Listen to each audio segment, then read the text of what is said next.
Кутман кечиңиздер менен өлкөдөгү маанилүү жаңылыктарды сентябрдын бүгүн программасы түз эфирде көрсөтөт. Кесиптештерим даярдаган кабарларды мен Бурулай Пусурманкулова тааныштырам. Алгач чыгарылыштан кыскача.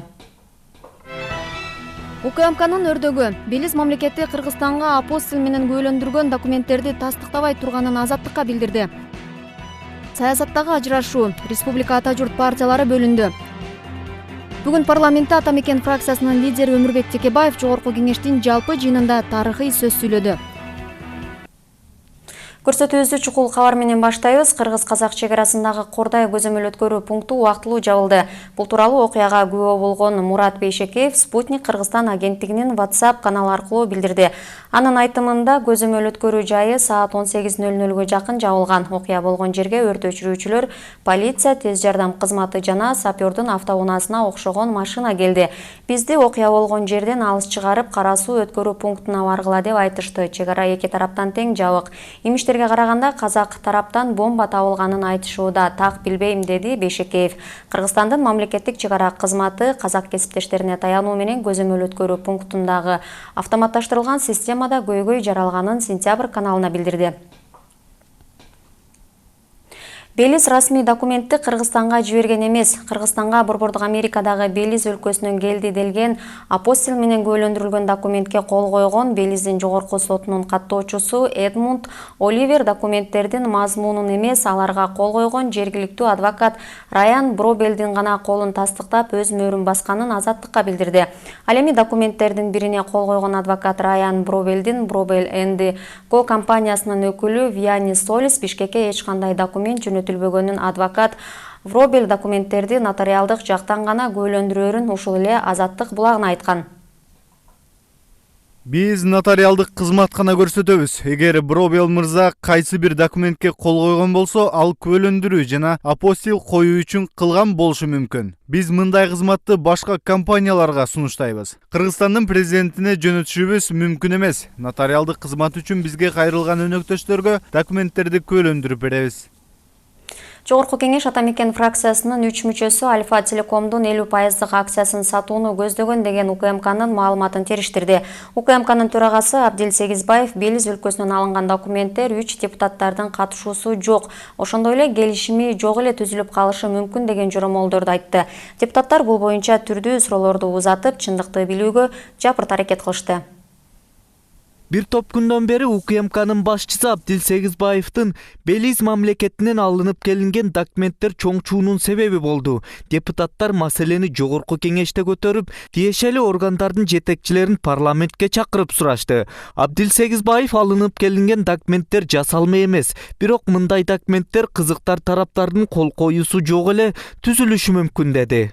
Мен да бир жолу кайталап кетейин. Бул жерде траст декларациясын түзүп атканда катышуусу же болбосо бар кол коюусу Белиздин мыйзамдарына ылайык кереги жок.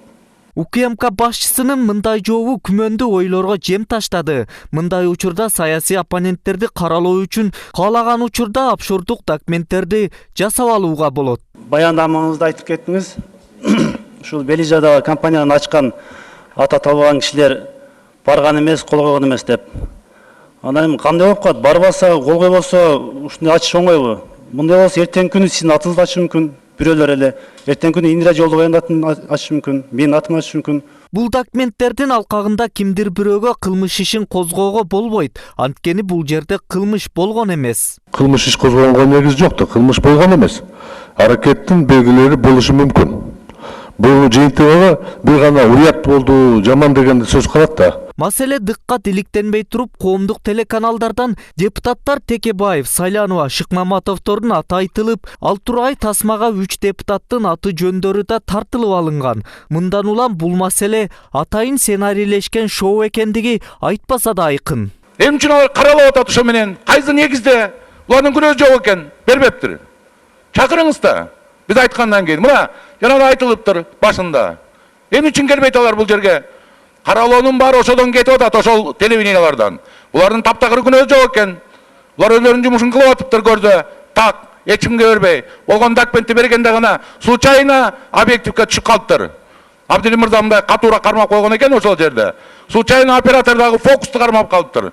Мен режиссер катары айтайын, антип случайно кармап калыш, бул өтө таланттуу кишилердин колунан келет. Ошо таланттуу кишилерди көргүм келип атат менин бул жерде. Келсин бул жерге жооп берсин. Кандайча болуп бул маалыматтар чыгып аткан? Урматтуу төрага, чакырыңыз буларды. Мегакомдун 51%-ын улутташтырбоо тууралуу кепилдикти Алмаз Атамбаев Орусия президенти Владимир Путиндин алдында айткан. Бул тууралуу депутат Өмүрбек Текебаев маалымат каражаттарына 2010 жылдын апрель окуясынан кийин чыккан кабарга шилтеме берип айтты. Эмне үчүн 51% приватташтырылбаган, национализация болбогон деп. Убактылуу өкмөттүн экономикалык булак боюнча жоопкер болгон биринчи орун басары Атамбаев жооп бериш керек. Ошондон сурагыла. Атамбаев Москвага Путин менен барып жолугуп, Путинге убада берип келиптир. Фергана.ру сайтында жүрөт.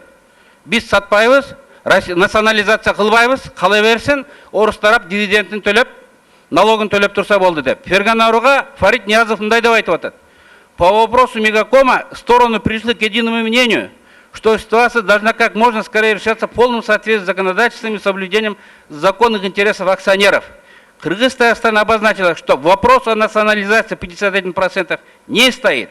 Главное, чтобы компания добросовестно выполняла налоговое законодательство, платила государству положенные дивиденды. Деп, Ниязов, Атамбаев, Путинге убада берип келди деп айтып атат бул жерде.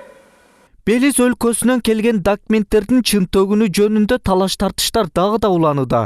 Дүйшөмбүдө Улуттук коопсуздук мамлекеттик комитети оппозициядагы Атамекен фракциясынын мүчөлөрү Альфа Телекомдун 50% акциясын сатууну көздөгөн деген маалымат тараткан. Атайын кызмат муну Борбордук Америкадагы Белиз өлкөсүнөн алынган документтерге таянып билдирүүдө. Президент Алмазбек Атамбаев аны тезинен текшерип чыгууну баш прокурор Индира Жолдубаевага тапшырган. Зарылбек Шермаматов, Сентябрь. Улуттук коопсуздук комитетинин жетекчиси Абдил Сегизбаевдин тастыктала элек маалыматты текшерүүнүн ордуна президентке көргөзүп, шоо кылганын атайын кызматтын мурдагы кызматкерлери чекистер айыптап чыгышты. Алар бул жөн гана саясий шоо, оппоненттердин каралоо деген ойлорун билдиришип, мындай аракет коопсуздук кызматына абийир алып келбейт дешти. Улуттук коопсуздук комитетинин жетекчиси Абдил Сегизбаевдин президентке көргөзгөн Белиз мамлекетинен келди деген апостили Улуттук коопсуздук комитетине көрөкө түшүрдү. Атайын кызмат улуттук коопсуздук менен алектенбестен, саясий оппоненттер менен күрөшүп келсе, тастыкталбаган жасалма болушу мүмкүн документти президенттин деңгээлине көтөрүп, шоо менен алектене баштады деген пикирин атайын кызматтын мурдагы жетекчилери билдирүүдө.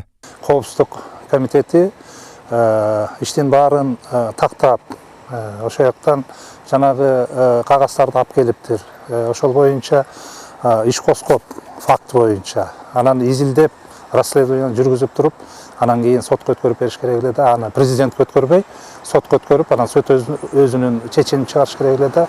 Ачыктан айкын болуп калбадыбы? Бу жерден саясат жасап атышат да.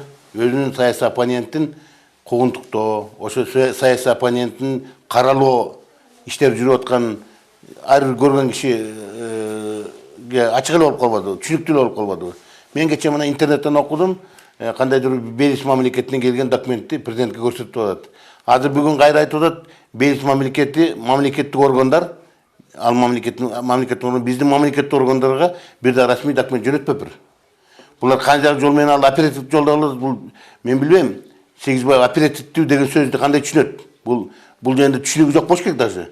Кыргызстандагы кадрдык саясатта кесиптик профессионалдуулук эмес, президентке берилгендик айдоочусу, жан сакчысы же кайниси болгондугу кадрдык саясаттын ташталканын чыгарып, учурдагы Улуттук коопсуздук комитетиндеги Белизгейт ошонун жыйынтыгы экенин айтышты. Жетекчи бизде көнүмүш адат болду да. Жетекчи биз эгемендүүлүктү алгандан бери биздин биринчи жетекчилерибиз президенттер. Ошол коопсуздук комитетине өзүнө жакын кишилерди коюп, системанын баары бузулду да. Оппоненттерин каралоо мындай деңгээлге Акаевдин да, Бакиевдин да убагында жетпегенин айткан чекистер. Сегизбаев Акаевди кандай кетирсе, Атамбаевди ошондой ала жатуусу мүмкүн экендигин эскертишти. Азыр могу Белизге эмне менен бүтөт билбейм. Бул болсо өзүнүн азыркы сабатсыздыгы менен, азыркы провокациясы менен бул өзүнүн шефин президентти ала жатат болуш керек. Өзүн подставлять этип аскелгенсип, атайын кызматты подставлять этип аскелгенсип, мен бул президентти подставлять этип ала жатат. Билбейм, президент буга кантип иштенип жүрөт, эмнеге ишенип жүрөт, же жана тууганчылык жагы менен эле кармап жүрсө, анда иш оңолбойт.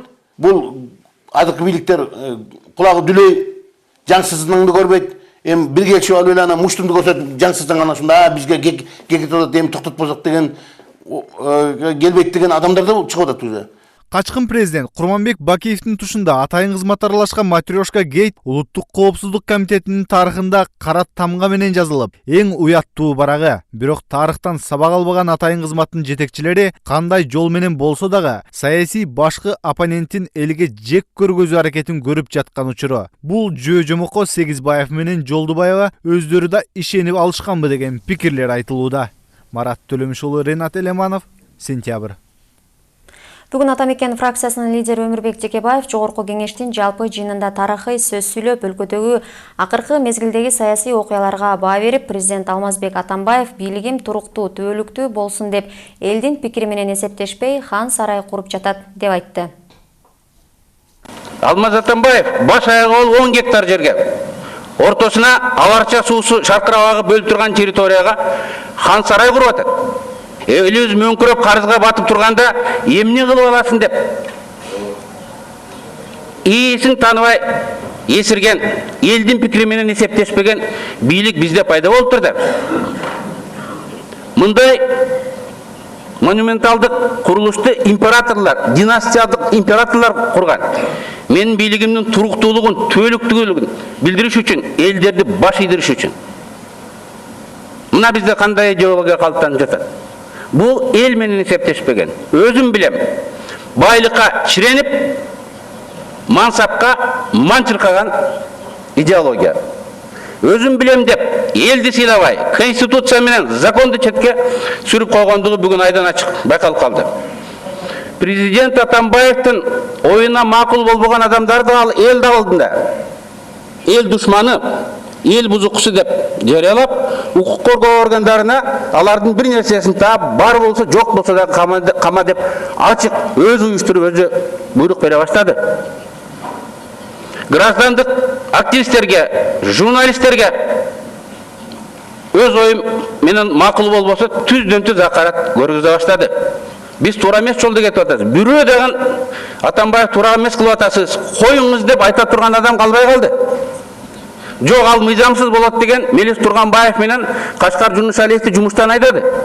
Азыр бирөө кандай болбойт деп айта албайт. Башал десе Бөркал, КТР, ЛТР бар жөнүнө ачык мындай жамандап отурат. Бирөө шеф туура эмес деп айта албай калды. Бул анга чүрөт.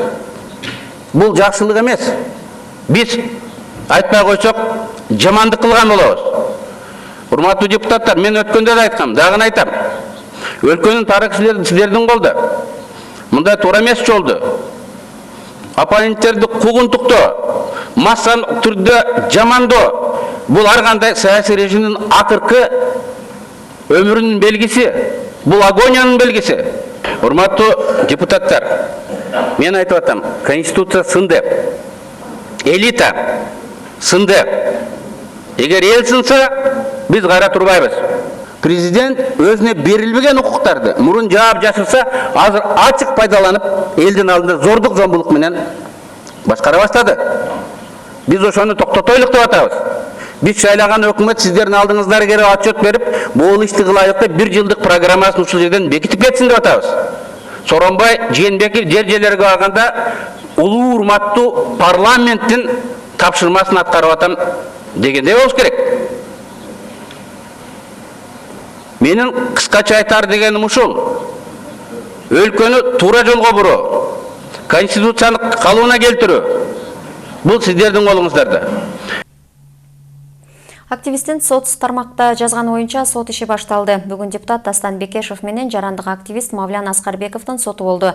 Аскарбековдун айтуусунда сот жараяны Бишкек шаарынын Октябрь райондук сотунда өттү. Ушул жылдын 19-июлунда активист Мавлян Аскарбеков эл өкүлү Бекешев Дүлөөлөр жана Азиздер коомдук бирикмесиндеги мыйзамсыз иштерге аралашкан деген мазмундагы пост жазган.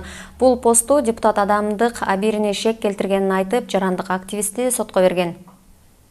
Алдыда боло турган башка жаңылыктардын кыскача түрмөгү. АКШдан акча алуу үчүн өзүн өлдү деп документ жасаткан адам изделүүдө. Өзбекстандык жаран Ошто мазарда жасатканы белгилүү болду. Соц тармакка пикир жазба. Активисти Фейсбуктан сын айтканы үчүн эми КСДПнын депутаты соттошууда. Түрк дүйнөсүндөгү кинону өнүктүргөнү үчүн жана үзүрүлүү эмгеги үчүн Болотбек Шамшиевке Түрксойдун алтын медали ыйгарылат. Республика Ата журт партиясы бөлүндү. Мындан аркы шайлоого партиялар өз-өзүнчө барышат. Ал эми парламенттеги Республика Ата журт фракциясы биргеликте өз мөөнөтүн аягына чейин чыгарат. Бул тууралуу Сентябрь каналына аталган фракциянын депутаты Талант Мамытов билдирди. Буга чейин Камчыбек Ташиев менен Өмүрбек Бабанов жолугуп, жогорудагыдай чечим кабыл алышканын жарыялашкан. Ташиев мындан аркы кадамын Келдибеков, Мадумаров аркылуу улай турганын билдирген. Өмүрбек Бабанов башында турган Республика партиясы 2015-жылы парламенттик шайлоонун алдында Камчыбек Ташиев башында турган Ата журт партиясы менен биригип Республика Ата журт партиясы деп шайлоого бирге барышкан. Аталган партия шайлоодо 2-нчи орунду алып 28 мандатка ээ болгон. Жергиликтүү кеңештерде дагы Ата журт өзүнчө, Республика Ата журт өзүнчө баратат. Бул чыныгы эле ошондой. Бул биздин ошол лидерлердин пикирине байланышкан нерсе. Камчыбек Кырдышаевич ошол эски партия менен кеткени чечиптир. Ал эми калган Өмүрбек Токтогулович өзүн ошол Республика Ата журт менен калып, анан ошолго жараша дагы мындай иш алып барылып атат. Мен ойлойм, эл өзүнүн тандоосун жасаш керек бул жерде. Бул жерде эч кандай коркунуч маселе жок. Болгону биздин көз караштарыбыз. 11 декабрда өтүүчү жергиликтүү кеңештердеги шайлоого карата штабтар түзүлүп, учурда үгүт иштери кызуу жүрүп жатат. Партиялардан ошол аймакта кадыры бары да, жогу да талапкерлигин коюп, элге тоодой убадаларды беришүүдө. Темага кененирээк кабарчыбыз токтолот.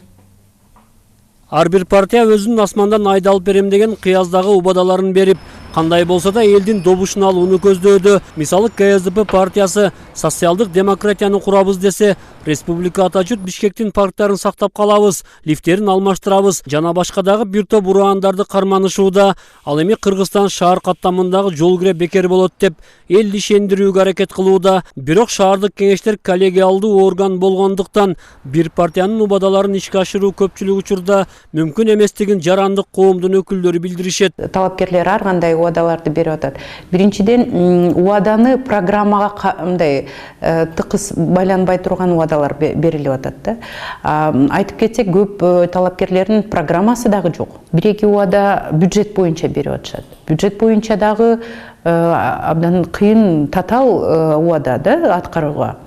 Бюджетти көбөйтөбүз деп. Кайсы ресурстун көбөйтүшөт? Эмне завод, фабрика ачабы? Чын убада бериш керек. Анткени ошол шайлоо убагында жалаң эле убада берип коюп, анан кийин эгер эртең ошол местный парламентке келип калса, кантип аткарышат? Партияларга көбүнчө социалдык тармакта активдүүлүгүн көрсөткөн жарандар, ошондой эле эч жерде иштебеген жумушсуздар тизмеге турган, эптеп элдин добушун алган депутаттар мөөнөтү бүткөнчө кабар албай деле коюшат. Андыктан шайлоочулар да өздөрү добушун берген партияларга талап кое билиш керек дейт айрым талдоочулар. Эл болсо шайлоочулар алар деле көп программага деле кызыкпайт, окубайт.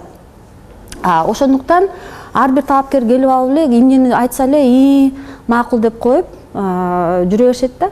Негизи ошол 5 жылдын ичинде жергиликтүү кеңештер ошол өзүнүн берилген убадасын канча ишке ашырды, канча пайызын чынында эле ошол аткарды, аткарган жок дегени бизде эч качан бир дагы шайлоочу атайын ошентип таразалабайт да.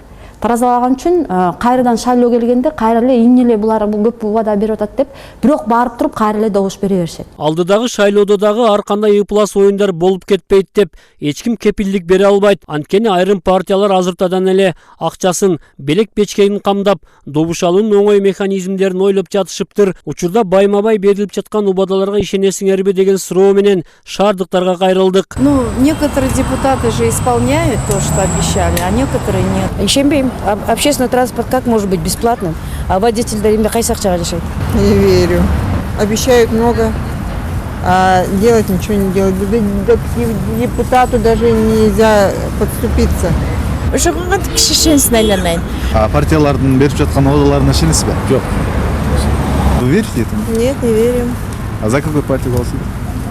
Еще не думали. Скорее всего, ногу. Бүгүнкү күндө жергиликтүү кеңештерге аттанган партиялардын көпчүлүгү парламентте, айрымдары шайлоо алдындагы убадаларын унутта калтырса, максатыбыз социалдык демократия деген КСДП өлкөдөгү демократияны муунтуп, бийликти узурпация кылып отурат. Кыргызстандагы үлгү болчу бийликтин партиясы мынтип принциптеринен кайтып отурса, калган партиялардын убадалары канчалык деңгээлде аткарылаары күмөн болуп калды. Рустам Алымбаев, Сентябрь. Ташиев партия жарнагына түшүндүрмө берди. Жалал Абад шаарындагы көчөлөргө Ата журт партиясы тарабынан илинген "Биз мародер эмеспиз, биз жаратманбыз" деген үгүт жарнак боюнча партиянын лидери Камчыбек Ташиев түшүндүрмө берди. Мародер деген сөз 2010 жылдан бери айтылып келе жатат. Быйыл президент бул сөздү кээ бир саясатчыларга карата ачык эле айтты. Ошол себептүү президент айткан мародерлор биздин партияда жок деген таризде ушул чакырыкты пайдаландык. Учурда көптөгөн партия лидерлери мародерчулукка шектелип жатат. Карапайым жарандар 4 сотка жерге ээ боло албай жатса, президент 2,5 гектар жерди ээлеп үй салганы туура эмес көрүнүш. Эл башындагы адам баарына үлгү болушу үчүн мындай кадамга барбаш керек болчу, деди Ташиев. Быйылкы жергиликтүү шайлоого Ата журт партиясы республика Ата журттан бөлүнүп өз алдынча барууда. Партиянын жогорудагы үгүт жарнактары шаардыктар арасында түрдүү пикирлерди жаратууда.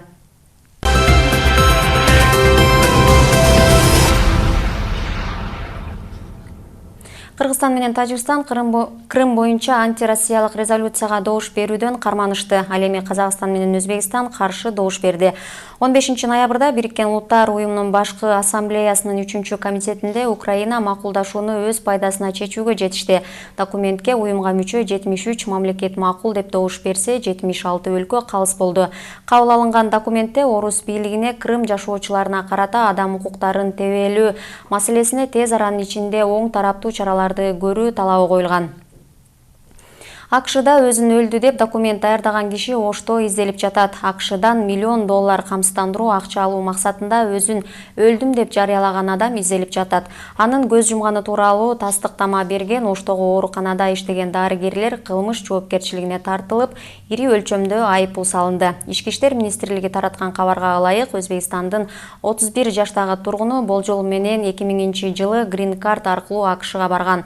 Ал жакта өзүн $1 миллион камсыздандырган. Андан кийин кыргызстандык дарыгерден өлгөнүн тастыктаган документ алган. Ал тургай жасалма кабыр жасатып, Оштун Кара Суу районундагы мүрзөлөрдүн бирине эстелик таш да койдурган. Иликтөөнү уюшкан кылмыштуулукка каршы күрөшүү башкы башкармалыгынын түштүк аймактык башкармалыгы жүргүзүп жатат. Бул боюнча АКШ консулдугуна да маалымат берилген. АКШда өзүн камсыздандырган кишилер үчүн ири өлчөмдө акча төлөп берилет. Кыргызстанда аскер соттору жөнөкөйлөштүрүлдү. Чечимди парламент бүгүнкү отурумунда кабыл алды. Соттордун макамы жөнүндө мыйзам аскер сотторунан баш тартып, ошогон орунду жергиликтүү сотторго берүүнү көздөйт.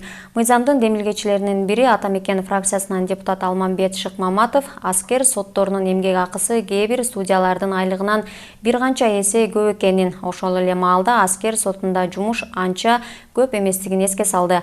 Маалыматка караганда аскер соту 61 000 сом, шаардык соттор 35 000 сомдун айланасында эмгек акы алышат. Кыргызстандагы 2 негизги ветеринардык лабораторияны Орусия 138 миллион рубльга жабдый турган болду. Бул тууралуу экономика министрлигинин маалымат кызматы билдирди. ЯЭПтин алкагында азык-түлүк продукцияларынын сапаты талапка жооп бериши керек. Ал үчүн Кыргызстан заманбап ветеринардык борборлор менен лабораторияларга муктаж. Учурда Кыргызстандын бюджетинин эсебинен республикалык жана Оштогу ветеринардык лабораторияларга ремонт иштери жүрүп жатат. Бул ушул жылдын акыркы кварталында ишке ашат, дейт экономика министрлиги. Кара Суудагы Мады Учкун автожолу оңдолсо, Кытайдан оор жүк ташыган унааларга жеңил болмок. Бул туурасында парламентте Өнүгүү прогресстин депутаты Тынчтык Шайназаров билдирип, унаа жана байланыштар министри Жамшитбек Калиловго жолдун 2 чакырымы ушул күнгө чейин бүтпөй келе жатат деди. Эл өкүлүнүн айтуусунда Мады айыл өкмөтүндө 2 айылды бириктирген бул жолдун 2 чакырымы оңдолсо, миңдеген кыргызстандык жөнөкөй жарандарга жана ишкерлерге жеңил болот. Мүмкүнчүлүк болсо, себеби ал жерде поток чоң да, мына Кытайдан чоң машиналар, баягы жүк ташыган машиналар бардыгы ошо Алайдын жолу менен келип, Ош аркылуу Кара Сууга кетет да. Эгерде мисалы ошол жол менен каттап калса, бул жактагы жолго кичине бир аз болсо дагы разгрузка болот. анан кыйналбай Кара Суу базарына жүргөнгө шарт болот. Бул ошо министрликтин балансындагы жол. Мен аны сыртынан эмес ичерисинен билем. Чындыгында ал жол аябай мындай керектүү жол. Мен сөзсүз сиздин оюңузду эске алып, эмдиги жылкыга бүткөргөнгө аракет кылам.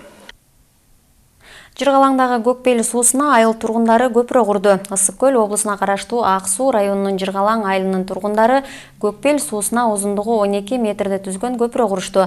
Бул тууралуу айыл өкмөттүн башчысы Талгат Мукалаев маалымдады. Ал билдиргендей, аталган көпүрө 1 жыл мурда урап калып, айыл тургундарына ыңгайсыздык жаратып жаткан. Учурда көпүрө толугу менен салынып бүткөн. Түрк дүйнөсүндөгү кинону өнүктүргөнү жана үзүрлүү эмгеги үчүн Болотбек Шамшиевке Түрксойдун алтын медали кыйгарылат. Медалды расмий тапшыруу аземи эртең 17 ноябрда Шамшиевдин 75 жылдык юбилейинде Түрксойдун башкы катчысы Дүйсен Касейновдун катышуусунда өтөт. Кыргыз кинорежиссеру СССРдин жана Кыргызстандын эл артисти Болот Шамшиев 1941 жылы 12 январда төрөлгөн. Өзүнүн чыгармачылыгында Ак кеме, эрте келген турналар, Манасчы чабан жана башка документалдуу жана көркөм тасмаларды тарткан. WhatsApp тиркемеси аркылуу жакын арада эми видео чалууларды дагы жасаса болот. Бул тууралуу компаниянын расмий булагында маалымдалды. Буга чейин мессенджерде иштеп чыккандар тиркеменин бул функциясы сыноодон өткөрүшкөн. Бүгүн биз адамдарды бириктирген WhatsApp тиркемесинин видео чалуу функциясы ишке ашканын кубануу менен жар салгыбыз келет. Жакын арада тиркеменин миллиардтан ашуун пайдалануучусу Android, iPhone жана Windows Phone түзүлүштөрү аркылуу видео чалуу жүргүзө алышат деп айтылат билдирүүдө. Жаңы технологияны улай Сентябрь каналында элдик кабар деп аталган жаңы теле долбоор башталды. Кызыктуу, сенсациялуу видеолорду биздин редакциябызга жиберип, элдик кабарчы болуңуздар. Видеоңуздарды 0554 00 78 49 WhatsApp номеринен күтөбүз. Ушуну менен бүгүнкү программабызды жыйынтыктайбыз. Алдыда эртеңки күндүн аба ырайы тууралуу маалыматын кесиптешим тааныштырат. Амандыкта көрүшөлү. Рахмат Бурулай, саламатсыздарбы, кутмандуу кечиңиздер менен. Алдыда эртеңки күнгө карата аба ырай менен таанышпаңыздар. Эртең 17 ноябрда көпчүлүк аймактарда мезгил менен жаан жаап, тоо этектеринде жана тоолуу райондордо кар жаашы күтүлөт. Чүй, Талас, Ысык көл, Жалал-Абад облустарынын кээ бир райондорунда жаан-чачын катуу жаашы күтүлөт. Зымдарга жана бактарга суу кар жармашат. Автожолдор тайгак жана тоңголок болуп, тоолуу аймактарда кар күзгүсү күтүлөт. Батыштан соккон шамалдын ылдамдыгы секундасына 4-9 метрден, кээ бир райондордо 18-23 метрге жетиши күтүлөт. Абалын температурасы: Баткен облусунда түнкүсүн 2-3 градус, күндүз 5-10 градус жылуу болот. Ош облусунда түнкүсүн 2-3 градус, ал эми күндүзү 5-10 градус жылуу. Жалал-Абад облусунда түнкүсүн 2-3 градус суук, күндүз 5-10 градус жылуу болот. Нарын облусунда түнкүсүн 2-7 градус суук болот, күндүз 2-7 градус жылуу. Талас өрөөнүндө түнкүсүн 1-6 градус суук, күндүз 2-3 градус жылуу болот. Ысык көлдө түнкүсүн 2-3 градус, ал эми күндүзү 2-7 градус жылуу болот. Чүй өрөөнүндө түнкүсүн 1-6 градус суук, күндүз 2-3 градус жылуу. Ал эми Борбор калабыз Бишкекте түнкүсүн 2-4 градус, күндүз 1 градус жылуу болот. Сиздер эртеңки күнгө карата аба ырайы тууралуу маалымат алдыңыздар. Кечиңиздер көңүлдүү улансын, саламатта калыңыздар.